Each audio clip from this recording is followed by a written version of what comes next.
stuff. We were, our classroom was under a tree down here. Just as you come in the school gate, there was a tree there, and that is what our class used to be. So finally we had a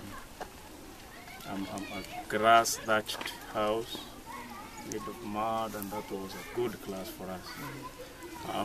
From there it started 1990. Unfortunately, with a lot of challenges, difficulties. You can imagine the nearest town from here is Isiolo town, and to this end is Nanyuki town. So you can imagine the distance. I mean, it was far away from anybody else. So with a lot of challenges, it started experiencing difficulties of teachers. Not many people had gone to school by then. In fact, not any, because we were the people who started doing it, going to school. Maybe 2 or 3 in the whole community.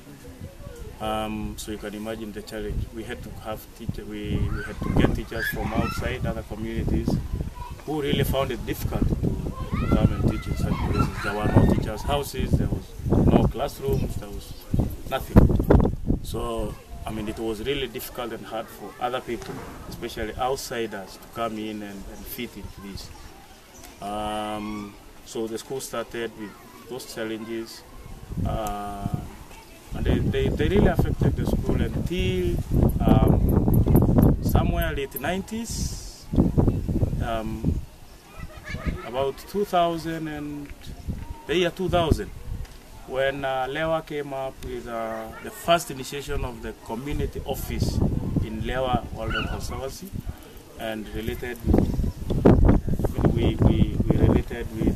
started relating with other communities, the neighboring communities, and this is when we sat down with Lewa and the school management and the school community and figured out what to do to support the school.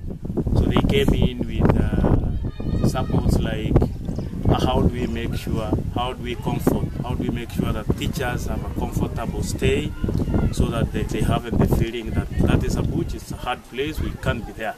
So what can we do to them?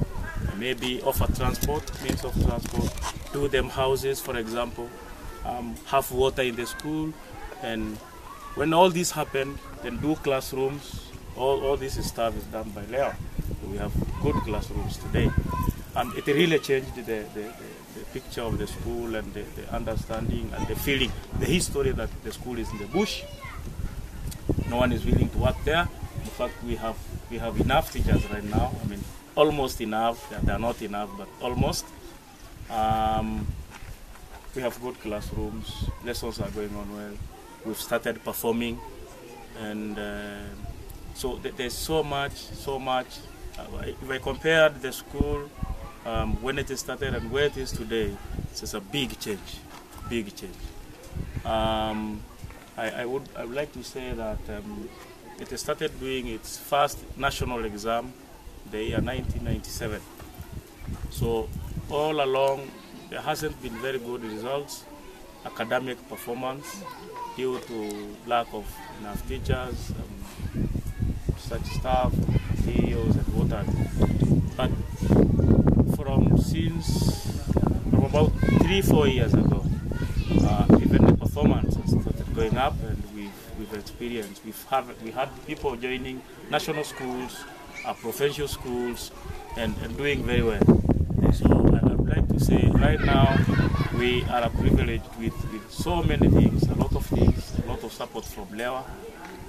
We also feed the pupils. So Lewa comes in with a feeding program so that we can retain the pupils in the school. It's difficult. Some of them walk as long as 6-7 kilometers to school every morning, which is a bit difficult. So if somebody walks 6 kilometers, 7 kilometers from home to school, and then you keep him or her here for the whole day, then walks back without something to eat, it will really be difficult. So with a little feeding program, we are able to have them in the school, have them strong and healthy the whole day, and then they can walk back home.